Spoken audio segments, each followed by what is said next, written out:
আসসালামু আলাইকুম, ঈদ মোবারক। সকলকে আমন্ত্রণ আনন্দ টিভি সংবাদে আপনাদের সঙ্গে আছে আমি কবিউল আজিজ। শুরুতেই সংবাদ শিরোনাম।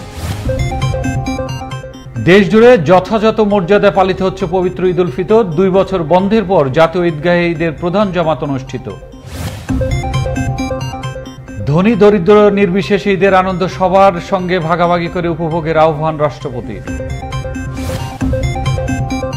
এবং সবাইকে মনের গহীনে আলো জ্বালিয়ে অমানিসার আধার দূর করার আহ্বান সেতুমন্ত্রীর।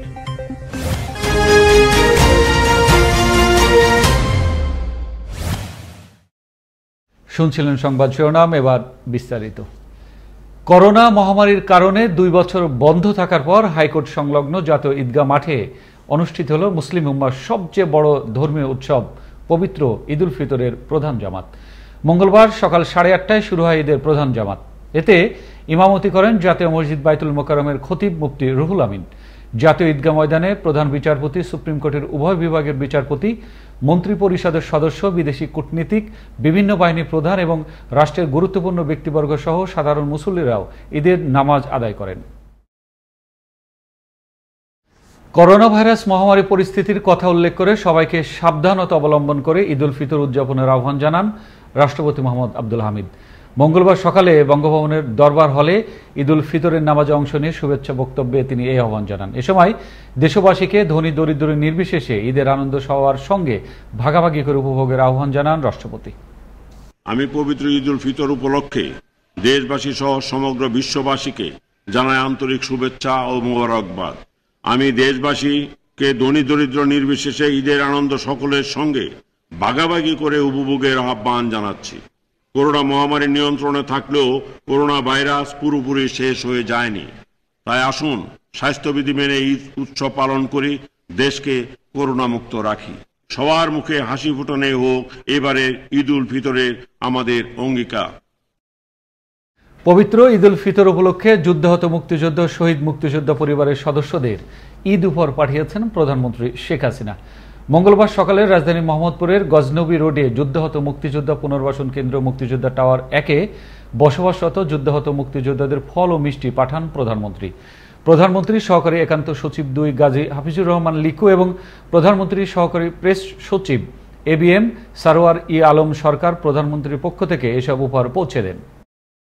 মনের গহীনে আলো জ্বালিয়ে অমানিসার আধার দূর করার আহ্বান জানিয়েছেন আওয়ামী লীগ সাধারণ সম্পাদক এবং সড়ক পরিবহন ও সেতু মন্ত্রী ওবায়দুল কাদের।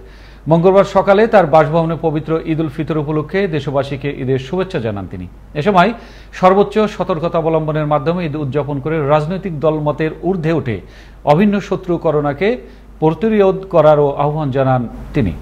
এই পবিত্র ঈদে প্রিয় দেশবাসী তথা মুসলিম জাহানের প্রতি আওয়ামী লীগের পক্ষ থেকে জানাচ্ছি পবিত্র ঈদের শুভেচ্ছা, ঈদ মুবারক।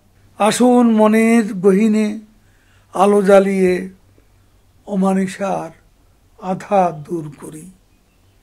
সমর্মিতার সহজাত বাঙালি চেতনার জাগিয়ে তুলি নিজেকে, সমাজকে, আমাদের দেশকে।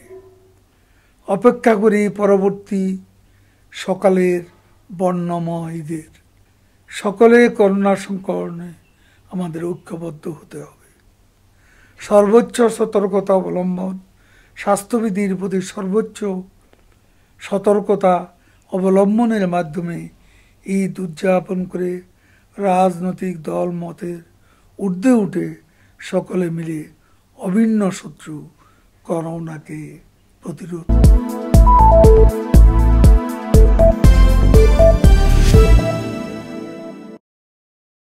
নাইজেরিয়ার লাগোস শহরে 3তলা ভবন ধসের ঘটনায় মৃত্যু হল কমপক্ষে 8 জনের। ধ্বংসস্তূপের নিচে এখনো চাপা পড়ে রয়েছে বহু মানুষ। জীবিতদের উদ্ধারের চেষ্টা চালাচ্ছেন উদ্ধারকর্মীরা। সোমবার এই তথ্য জানায় দেশটির ফায়ার সার্ভিস। এর আগে রবিবার মধ্যরাতে হঠাৎই ধসে পড়ে 3তলায় ভবনটি। তবে আবাসিক এই ভবনটিতে কতজন মানুষ বসবাস করত তা এখনো জানা যায়নি। এবার খেলার সংবাদ।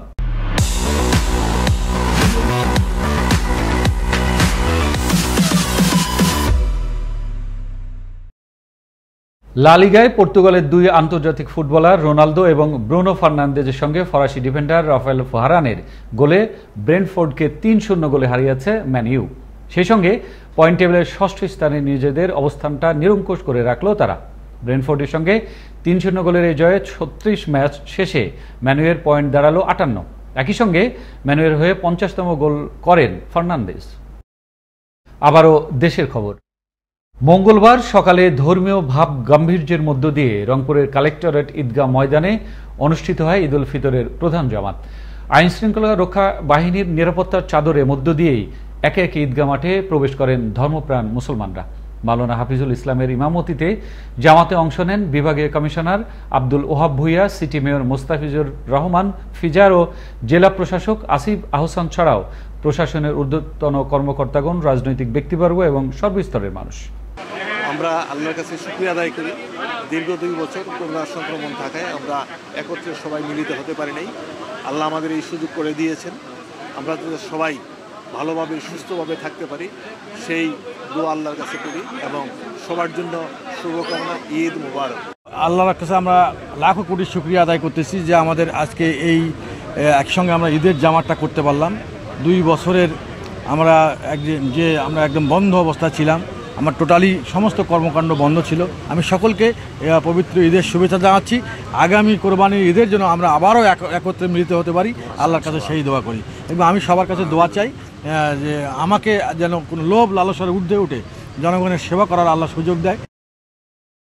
বাগেরহাটে কড়া নিরাপত্তার মধ্য দিয়ে শান্তিপূর্ণ পরিবেশে অনুষ্ঠিত হল ঈদের জামাত। হাজারো মুসল্লির অংশগ্রহণে জামাত অনুষ্ঠিত হয় বিশ্ব ঐতিহ্য ৬০ গম্বুজ মসজিদে। এতে অংশ নেন দেশের বিভিন্ন প্রান্ত থেকে আসা দর্শনার্থীরা। উৎসবমুখর পরিবেশে ঈদ উদযাপন করতে পেরে প্রধানমন্ত্রী শেখ হাসিনাকে ধন্যবাদ জ্ঞাপন করেন বাগেরহাটের জেলা প্রশাসক। বিশ্ব ঐতিহ্য ৬০ গম্বুজ মসজিদে ঈদ উল ফিতরের প্রধান জামাত অনুষ্ঠিত হয়েছে সকাল ৭:৩০টায়, দ্বিতীয় জামাত ৮টায় এবং সর্বশেষ জামাত অনুষ্ঠিত হয় সকাল ৮:৩০টায়। বিশ্ব ঐতিহ্য ৬০ গম্বুজ মসজিদে ঈদের নামাজ আদায় করতে দেশের বিভিন্ন প্রান্ত থেকে হাজারো মুসল্লি সমবেত হন। প্রথম ও প্রধান জামাতে ইমামতি করেন মাওলানা আবুল কালাম শেখ। দেশের দূর দূরান্ত থেকেও এখানে ঈদের নামাজ আদায় করতে আসেন মুসল্লিরা। আমরা শুধু ময়মনসিংহ থেকে এসেছি বাগেরহাট ৬০ গম্বুজে পবিত্র ঈদ উল ফিতরের নামাজ পড়ার জন্য। এখানে নামাজ আমরা প্রতি বছরই পড়ি, এবছরও পড়ার নিয়ত ছিল তাই এসেছি। এই সামগ্রিক পরিবেশ দেখে আমার খুব ভালো লেগেছে। এখানে বরাবরই আমরা নামাজ পড়ি এবং এখানে নামাজ পড়ে আসলে খুব ভালো লাগছে। করোনা পরবর্তী এবছর হাজারো মুসল্লিদের ঢল নামে ওয়ার্ল্ড হেরিটেজ সাইট ৬০ গম্বুজ মসজিদের ঈদের জামাতে। করোনা পরবর্তী সময়ে এবছর হাজার হাজার মুসল্লি এসেছেন এবং শিশু কিশোর বয়োজ্যেষ্ঠ সবাই এসে এই ঐতিহাসিক ৬০ গম্বুজ মসজিদ নামাজ পড়ে। জেলা প্রশাসনের দীর্ঘ চেষ্টার ফলে সম্ভব হয়েছে বাগেরহাট জেলার প্রধান জামাত এই ৬০ গম্বুজ মসজিদে কার্যকর করা। ৫২ গ্রামের ধর্মীয় নেতৃবৃন্দ এখানে ঈদের প্রধান জামাতকে কার্যকর করতেন। তারপরে আমাদের দীর্ঘ চেষ্টার ফলে বাগেরহাট জেলায় প্রধান ঈদের জামাত বাগেরহাট জেলার সুযোগ্য জেলা প্রশাসক এখানে চালু করে। মুসল্লিদের নিরাপত্তা ও স্বাস্থ্যবিধি নিশ্চিত করতে পুলিশের পাশাপাশি অন্যান্য আইনশৃঙ্খলা বাহিনীর বিপুল সংখ্যক সদস্য নিয়োজিত ছিল। এবছর প্রধানমন্ত্রীর অশেষ কৃপায় সবাইকে টিকা দিতে পারে নিয়ন্ত্রণে ছিল করোনা, আর এতে সবাই মিলে ঈদ উদযাপন করার কথা জানান জেলা প্রশাসক। এই বছর মাননীয় প্রধানমন্ত্রীর অশেষ কৃপায় আমরা সকল মানুষকে টিকা দিতে সক্ষম হয়েছি বিধায় করোনা নিয়ন্ত্রণে ছিল, যার ফলে আমরা সবাই মিলে আবাল বৃদ্ধ বনিতা সবাই মিলে আমরা চমৎকারভাবে ঈদ উদযাপন করেছি। এই জন্য মহান আল্লাহ তাআলার কাছে শুকরিয়া আদায় করছি এবং মাননীয় প্রধানমন্ত্রীকে আমরা ধন্যবাদ জানাচ্ছি। সবার জন্যই ঈদ হোক মানবিক দেশ ও পৃথিবী গড়ার, মনুষ্যত্ববোধ সম্পন্ন মানসিকতার, পাহাড় সম ক্ষমতা ধারণের, এমনটাই প্রত্যাশা সবার। মুস্তাফা কামাল তোহা, আনন্দ TV, national desk. Eid ul ফিতরের প্রথম দিনে পটুয়াখালীর কুয়াকাটা সমুদ্র সৈকতে ভিড় জমিয়েছেন হাজারো পর্যটক। মঙ্গলবার সকাল থেকেই দেখা মেলে এমন ভিড়। পর্যটকরা সমুদ্রে সাঁতার কাটা সহ প্রিয়জনের সাথে সেলফি তুলে দিনটি উপভোগ করেন। অনেকে আবার সৈকতের বেঞ্চিতে বসে উপভোগ করেন প্রাকৃতিক সৌন্দর্য। এদিকে পর্যটকদের সার্বিক নিরাপত্তায় টুরিস্ট পুলিশের তৎপরতা ছিল চোখে পড়ার মতো। যথাযথ মর্যাদা, ধর্মীয় ভাব গাম্ভীর্যের মধ্য দিয়ে দেশ জুড়ে পালিত হচ্ছে পবিত্র ঈদ উল ফিতর। করোনা মহামারীর ফলে ২ বছর বন্ধের পর দেশের সকল ঈদগাহে বৃষ্টি উপেক্ষা করেই অনুষ্ঠিত হল ঈদের প্রধান জামাত। প্রতিনিধিদের পাঠানো তথ্য ভিডিও চিত্রে থাকছে ডেস্ক রিপোর্ট। বরিশালের হেমায়েতুদ্দিন ঈদগাহ ময়দানে মঙ্গলবার সকাল 8:30টায় অনুষ্ঠিত হয় ঈদের প্রধান জামাত। জামাতে নামাজ আদায় করেন সিটি কর্পোরেশনের মেয়র, বিভাগীয় কমিশনার ও জেলা প্রশাসক সহ বিভিন্ন শ্রেণী পেশার মানুষ। মঙ্গলবার সকাল 8:30টায় ব্রাহ্মণবাড়িয়া জেলা ঈদগাহ মাঠে অনুষ্ঠিত হয় ঈদের প্রধান জামাত। এ সময় স্থানীয় সংসদ সদস্য, জেলা প্রশাসক ও বিভিন্ন রাজনৈতিক ও সামাজিক সংগঠনের নেতৃবৃন্দ সহ নানা শ্রেণী পেশার মানুষ উপস্থিত ছিলেন। এদিকে চাঁদপুর পৌরসভা পৌর ঈদগাহ মাঠে সকাল 7:30টায় অনুষ্ঠিত হয় ঈদ উল ফিতরের প্রথম জামাত। এতে নামাজ আদায় করেন অতিরিক্ত জেলা প্রশাসক, চাঁদপুর পৌরসভার মেয়র ও সদর এসিল্যান্ড সহ বিভিন্ন পর্যায়ের কয়েক হাজার ধর্মপ্রাণ মুসলমান। চুয়াডাঙ্গায় মঙ্গলবার সকাল 8টায় শহরের কোট জামে মসজিদে অনুষ্ঠিত হয় ঈদ উল ফিতরের প্রথম জামাত। এতে অংশগ্রহণ করেন জেলা প্রশাসক সহ বিভিন্ন শ্রেণী পেশার মানুষ। মঙ্গলবার সকাল 8:30টায় জেলা প্রশাসনের সহযোগিতায় ও পৌরসভার ব্যবস্থাপনায় কক্সবাজারের কেন্দ্রীয় ঈদগাহ ময়দানে অনুষ্ঠিত হয় ঈদের প্রধান জামাত। জামাতে তথ্য ও সম্প্রচার মন্ত্রণালয় সম্পর্কিত সংসদীয় স্থায়ী কমিটির সদস্য সাইমুম সরওয়ার কমল, সিনিয়র জেলা ও দায়রা জজ আদালতের বিচারক সহ জেলার প্রায় 20,000 মুসল্লি ঈদের নামাজ আদায় করেন। এদিকে সকাল 8:30টায় কুমিল্লা কেন্দ্রীয় ঈদগাহ ময়দানে অনুষ্ঠিত হয় পবিত্র ঈদ উল ফিতরের প্রধান জামাত। এতে নামাজ আদায় করেন স্থানীয় সংসদ সদস্য, কুমিল্লা সিটি কর্পোরেশনের মেয়র ও জেলা প্রশাসক সহ সাধারণ মানুষ। মঙ্গলবার সকাল 8:30টায় গাইবান্ধার কেন্দ্রীয় ঈদগাহ মাঠে অনুষ্ঠিত হয় পবিত্র ঈদ উল ফিতরের প্রধান জামাত। এ সময় জেলা প্রশাসক সহ বিভিন্ন রাজনৈতিক সংগঠনের নেতৃবৃন্দ ও স্থানীয় মুসল্লিগণ অংশ নেন। মুষলধারে বৃষ্টির মধ্যে মঙ্গলবার সকালে ময়মনসিংহের আঞ্জুমান ঈদগাহ মাঠে অনুষ্ঠিত হয় পবিত্র ঈদ উল ফিতরের প্রধান জামাত। জামাতে গৃহায়ন ও গণপূর্ত প্রতিমন্ত্রী শরীফ আহমেদ এমপি, বিভাগীয় কমিশনার ও জেলা প্রশাসক সহ অর্ধ লক্ষাধিক ধর্মপ্রাণ মুসলমান নামাজ আদায় করেন। মঙ্গলবার সকালে নোয়াখালীর 1063টি মসজিদে ঈদের জামাত অনুষ্ঠিত হয়েছে। ঈদের নামাজ আদায় শেষে বিশেষ মোনাজাতে মহান আল্লাহ তাআলার দরবারে সমগ্র মুসলিম জাহান তথা মানব জাতির সুখ সমৃদ্ধি কামনা করা হয়েছে। ঈদের নামাজ আদায় শেষে বিশেষ মোনাজাতে মহান আল্লাহ তাআলার দরবারে সমগ্র মুসলিম জাহান তথা মানব জাতির সুখ সমৃদ্ধি কামনা করা হয়।